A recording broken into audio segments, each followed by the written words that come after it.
तमाम रूहानी अमराज और मसाइल के हल के लिए पीर महमूद उल हसन तौहीदी चैनल को सब्सक्राइब कीजिए। बिस्मिल्लाहिर्रहमानिर्रहीम। अल्हम्दुलिल्लाहि वहदा वस्सलातु वस्सलामु अला मन ला नबिय्य बअदा वला रसूल बअदहु वला मासूम बअदा अम्मा बाद। मोहतरम भाइयों और बहनों, अस्सलामु अलैकुम वरहमतुल्लाहि वबरकातुहू। सिर्फ दो लफ्ज़ ऐसे हैं कि जो इंसान की ज़िंदगी बदल देते हैं, जो ज़िल्लत की पस्तियों से निकाल कर इज़्ज़त और रिफ़त की बुलंदियों पर ले जाते हैं, जो तंगदस्ती, तंगी, फ़क्र व फाके से निकाल कर दौलतमंदी, खुशहाली की तरफ ले जाते हैं, जो रिज़्क़ के हलाल के बंद दरवाज़ों को खुलवा देते हैं। सिर्फ दो लफ्ज़ ऐसे हैं, क्योंकि हमारा ज़िंदगी का यही मिशन है कि अल्लाह रब्बुल इज़्ज़त हमें अपने बंदों की हदायत और शिफा का ज़रिया बना दे। हम आपके लिए, आपकी औलादों के लिए, आपकी नस्लों के लिए, पूरी उम्मत के लिए दुआ करते हैं। और इसमें आज़म की दुआ में शामिल होने के लिए आप नीचे कमेंट्स में अपना नाम और अपना मसला लिख दिया करें। आपको इसमें आज़म की दुआ में शामिल कर दिया जाता है और हमारे तमाम आमाल की आम इजाज़त है। ख़ास इजाज़त के लिए आप अपना नाम और अपना एड्रेस वगैरह या अपनी जगह, अपना मुल्क, अपना शहर, उसका एड्रेस लिख दिया करें। आपको ख़ास इजाज़त भी दे दी जाती है आपका कमेंट पढ़कर। बाकी हर इंसान दूसरे की दुआ का मोहताज है। हम आपकी दुआओं के मोहताज हैं, आप दूसरे की दुआओं के मोहताज हैं। हम नहीं जानते कि अल्लाह रब्बुल इज़्ज़त किसकी गायबाना की हुई दुआ से किसका मसला हल कर दे, क्योंकि अल्लाह रब्बुल इज़्ज़त ने फ़रिश्तों को ये कह रखा है और उनकी ड्यूटी लगाई हुई है कि जो बंदा मोमिन मुसलमान दूसरे के लिए मांगे उसको पहले अता कर दो। अल्लाह ने फ़रिश्तों को ये कह दिया है कि जो बंदा मोमिन मुसलमान दूसरे के लिए कोई अच्छी चीज़, भलाई, कोई खैर खाही और खैर चाहता है, उसको पहले अता करो, फिर उसकी दुआ की बरकत से उसको भी दे दो। तो हम सब एक दूसरे की दुआ के मोहताज हैं।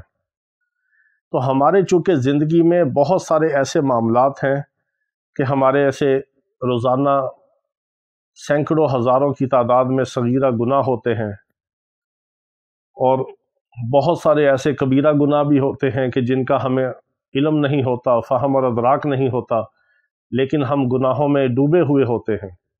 इंसान ख़ता का पुतला है, शैतान हमारे पीछे है।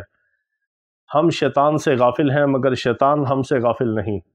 वो अल्लाह का भी दुश्मन है, अल्लाह के रसूलों का भी दुश्मन है और पूरी इंसानियत का दुश्मन है।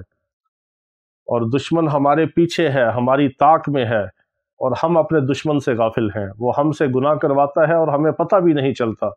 बाज़ ऐसे गुनाह करवाता है कि गुनाह करने के बाद हमें एहसास तक नहीं होता कि हमने गुनाह किया है। जब गुनाह करने के बाद उसका एहसास नहीं होगा तो फिर तौबा की तौफीक कैसे मिलेगी। जब इंसान से कोई गुनाह सरजद हो और गुनाह का एहसास हो और एहसास नदामत हो तो अल्लाह तौबा की तौफीक देते हैं। जिसको तौबा की तौफीक मिल गई उसकी तौबा अल्लाह ने कबूल कर ली। अत्ताइबु मिनज़्ज़म्बि कमन ला ज़म्ब ला। गुनाहों से तौबा करने वाला ऐसा है कि जैसे उसने गुनाह किया ही नहीं।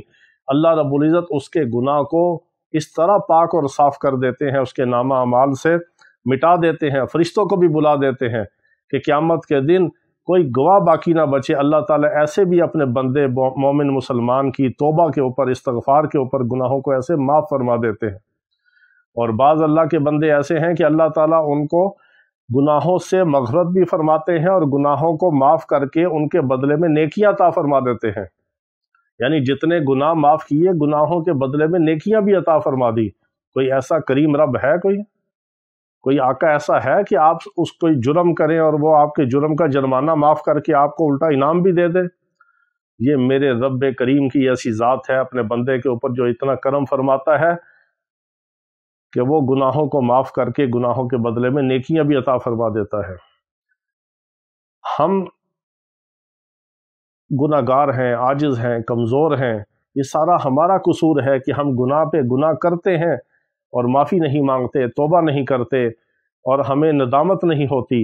नदामत का एक आंसू अगर आँख के अंदर आ गया, ज़मीन पे ना भी गिरा, तो रब की रहमत को वो खींच के लाने के लिए काफ़ी है और जहन्नम की आग को हमारे ऊपर हराम कर देने के लिए काफ़ी है। अगर एक कतरा आंसू का आँख के अंदर आ गया और अल्लाह ने उस कतरे को कबूल कर लिया और नदामत का आंसू होगा, तौबा की तौफीक के साथ होगा, तौबा के अल्फाज के साथ होगा और दिल की तौबा और दिल की ارادے کے ساتھ ہوگا کہ یا اللہ تو مجھے معاف کر دے اور میں آئندہ گناہ نہیں کروں گا، اس نیت اور ارادے کے ساتھ جو توبہ کے الفاظ ہوتے ہیں یہ جہنم کی آگ کو بجھا دیتے ہیں، رب کی رحمت کو کھینچ لاتے ہیں، رزق کے بند دروازوں کو کھول دیتے ہیں۔ گناہوں سے جو معافی ہے اللہ تعالیٰ جب عطا فرماتا ہے تو وہ اپنے ان گناہگار بندوں کو اپنا محبوب بندہ بنا لیتا ہے، اپنا برگزیدہ بندوں میں شامل کر دیتا ہے۔ جو گناہ کے بعد توبہ کرے، جو گناہ کے بعد معافی مانگے، جو ہر گناہ کے بعد اپنے رب کے سامنے سر و سجود ہو جائے، ندامت کے آنسو بہائے کہ یا اللہ میں ہی ظالم ہوں، مجھ سے ظلم ہو گیا، تو معاف کرنے والا ہے، تو میرے گناہوں کو معاف کر دے اور اپنی رحمت کی چادر میں مجھے تو ڈانپ لے اور ہر طرح کے گناہوں کو مجھ سے دور کر دے اور توبہ کی توفیق دے کے توبہ پر مجھے استقامت عطا فرما دے کہ میں مرتے دم تک توبہ پر قائم رہوں اور گناہوں سے بچتا رہوں۔ جب اللہ رب العزت اپنے بندے کی اس فریاد کو سنتے ہیں، آہ کو سنتے ہیں اور توبہ کی توفیق دیتے ہیں تو اللہ تعالیٰ توبہ کی توفیق اس وقت دیتا ہے جب وہ اپنے بندے کو رحمت کی نظر سے دیکھ رہا ہوتا ہے، پھر توبہ کی توفیق دیتا ہے۔ جب توبہ کی توفیق دیتا ہے تو توبہ قبول بھی کرتا ہے، جب توبہ قبول کرنی ہوتی ہے تو اللہ تعالیٰ توبہ کی توفیق دیتا ہے۔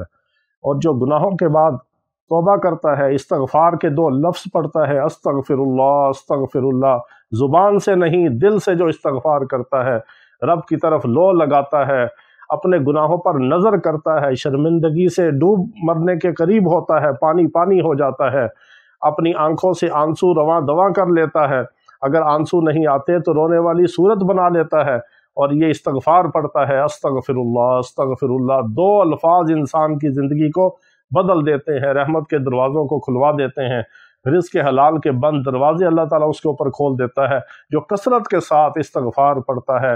کوئی لمبے چوڑے سیغے آپ کو یاد نہیں تو صرف 2 الفاظ کے اندر استغفر اللہ، اس کو اپنی زبان کا ورد بنا لیجئے اور صرف زبان سے نہیں دل سے استغفار کریں، اور دل سے بھی استغفار کریں نیت اور ارادے کے ساتھ کہ یا اللہ تو میرے گناہوں کو معاف کر دے اور میری سیئات کو حسنات سے مبدل کر دے اور مجھے توبہ کی توفیق دے کر توبہ پر استقامت کی توفیق عطا فرما دے کہ مرتے دم تک میں توبہ پر قائم رہوں، اگر میری توبہ ٹوٹ جائے پھر گناہ ہو جائے مجھے دوبارہ توبہ کی توفیق دے دے، دنیا سے اس حال کے اندر میں جاؤں کہ جب موت کا وقت آئے تو میرا نامہ اعمال دنیا کے اندر توبہ اور استغفار کی وجہ سے پاک اور صاف ہو چکا ہو اور میں اس حال میں تیرے بارگاہ میں پیش ہوں کہ میرے نامہ اعمال میں کوئی گناہ باقی نہ ہو، صرف تیری رحمت ہی رحمت ہو اور تیری رحمت کی آس پہ میں تیرے پاس حاضر ہوں اور تو مجھ سے راضی ہو اور میں تجھ سے راضی ہوں۔ اس حال کے اندر اللہ تعالیٰ ہمیں دنیا اور آخرت میں زندہ رکھے اور موت کے وقت اللہ رب العزت توبہ کی توفیق عطا فرما کر ہمیں موت دے اور موت کے وقت اپنا اور اپنے محبوب علیہ الصلوۃ والسلام کا دیدار نصیب فرمائے۔ وآخر دعوانا ان الحمد للہ رب العالمین۔